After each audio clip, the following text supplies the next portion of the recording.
الله الرحمن الرحيم. متابعينا الكرام، السلام عليكم ورحمة الله وبركاته. لقاء جديد من قناة موسوعة تراخيص المرور بنهتم فيه بالرد على أسئلة واستفسارات حضراتكم اللي وردت القناة في خلال الأسبوع. لو المحتوى يهمك، عندك استفسار في تراخيص المرور، تابعنا للنهاية وأكيد هتستفيد.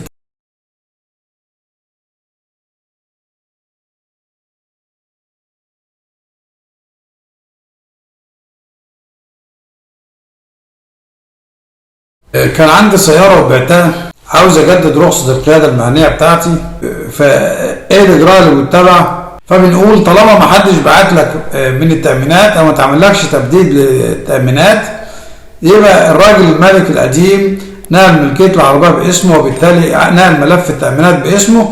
حضرتك كل ما كنت بتيجي تجدد رخصة القيادة بتجيب جواب من التأمينات انك مالك سيارة او صاحب سيارة، ودي بتعفيك من تأمينات الرخصة المهنية. يبقى انا صاحب سيارة او السيارة لا يقودها الا مالكها. اما باجي اجدد رخصة القيادة بتاعتي بجيب افادة من التأمينات ان انا مالك السيارة رقم كذا، وبالتالي ما بسددش تأمينات للرخصة المهنية، بسدد اشتراكات صاحب عمل. تعرف منين ان العربية انتهت ملكيتها للمشتري الجديد ولا لا؟ برقم العربية ادخل على موقع المخالفات او موقع الاستعلام عن شهادات مخالفات، دخل بيانات العربية. لو لقيت العربية مقيدة باسمك، الرقم لسه باسمك، يبقى لازم تشوف المشكلة دي مع الراجل المشتري الجديد، ما نقلش الملكية ليه لحد دلوقتي. بس طالما التأمينات ما بعتتلكش، ما عملتلكش تبديد، يبقى الراجل المشتري الجديد نقل الملكية باسمه، يبقى تستعلم عنها من زي ما قلنا موقع المخالفات او من المرور المختص اللي انت كنت مرخص فيه. ما تعملكش تبديد لوحات، ما تعملكش تبديد تأمينات، يبقى بالبديهة طالما ما حدش خبط على الباب، يبقى الراجل المشتري الجديد نقل الملكية باسمه وانتقلت الملكية باسمه وفتح في التأمينات باسمه، وبالتالي لما تيجي تجدد رخصة القيادة المهنية تشترك كسائق عادي او بتدفع تأمينات للرخصة المهنية بعيدا عن تأمين صاحب عمل او تأمين مالك سيارة. انا موظف في شركة، مندوب التراخيص بتاع الشركة، شهادة المخالفات تبديد اللوحات بيتعمل باسمي ولا لا. فبنقول حضرتك اما رحت تجدد او ترخص العربية باسم الشركة، معاك توكيل من الشركة، وبالتالي انكتب اسمك في رخصة تسيير المالك فلان الفلاني او شركة كذا، والمسؤول فلان اللي هو حضرتك اللي هو مندوب الترخيص بتاع الشركة. اما اجي بعمل محضر تبديد، انا ما اعرفش غيرك او ما لقيتش غيرك، او انت اللي تقدمت لي للمرور بصورة بطاقتك كمسؤول عن إدارة السيارة، وبالتالي لما اجي اعمل شهادة مخالفات او اجي اعمل تبديد لوحات بعملها للمسؤول عن السيارة. حضرتك لازم يكون معاك صورة من السجل التجاري بتاع الشركة، لان زي ما قلنا الجريمة والعقوبة شخصية. انت كنت ممثل او كنت مفوض او وكيل عن الشركة في اجراءات التجديد او الترخيص، بس بنعمل تبديد اللوحات المفروض بيكون باسم مالك الاصلي. فخلي معاك صورة من السجل التجاري. المبين في السجل التجاري ده المدير المسؤول عن الشركة ومن له حق الادارة والتوقيع عن الشركة. القضية بتتحول او قضية تبديد اللوحات بتتحول باسم رئيس مجلس الادارة او المسؤول عن الشركة. انما حضرتك كنت موظف في الشركة، سبت الشركة، اتعمل لك تبديد في مخالفات، لازم بترجع للشركة او اللي بتتحول على الشركة. يبقى خلي معاك صورة من السجل التجاري مبين فيها من له حق الإدارة والتوقيع عن الشركة، علشان القضية تتحول بعد كده على الراجل مدير الشركة أو صاحب الشركة. الزوج متوفي من أكتر من 8 شهور، دلوقتي عاوز أرخص العربية باسم الورثة في قصر.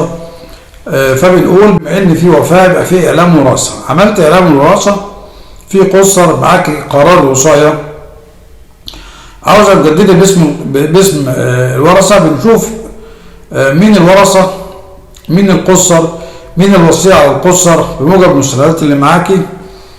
اعلام الوراثة وقرار الوصاية بتتقدمي للمرور انت والورثة، معاكي صور بطايق الورثة، معاكي توكيلات من الورثة. في الحالة ديت العربية بتفحص وتعمل نقل ملكية من المرحوم للورثة. الرخصة بتطلع ورثة المرحوم فلان الفلاني حيازة فلان اللي هو حضرتك الوصية.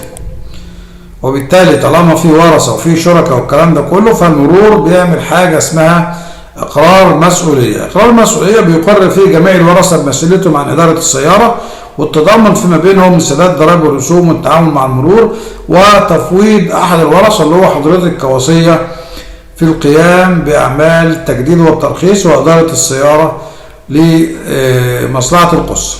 وفي جميع الأحوال لا يجوز التصرف في السيارة بالبيع إلا بعد الرجوع للنيابة الحزبية. طالما في أسر يبقى لازم نرجع للنيابة الحزبية قبل أي تصرف بالبيع في السيارة. تجديد الترخيص مفيش مشكلة، المشكلة لو حبينا نبيع لازم نتحصل الأول على موافقة النيابة الحزبية على بيع نصيب الأسرة. أنا بعت عربية بعقد مسجل، عربية لسه باسمي في المرور، أعمل إيه؟ فبنقول أول حاجة بتعملها بتراجع المشتري الأول، تشوف موقف اللوحات المعدنية إيه، ما نقلش الملكية ليه لحد دلوقتي.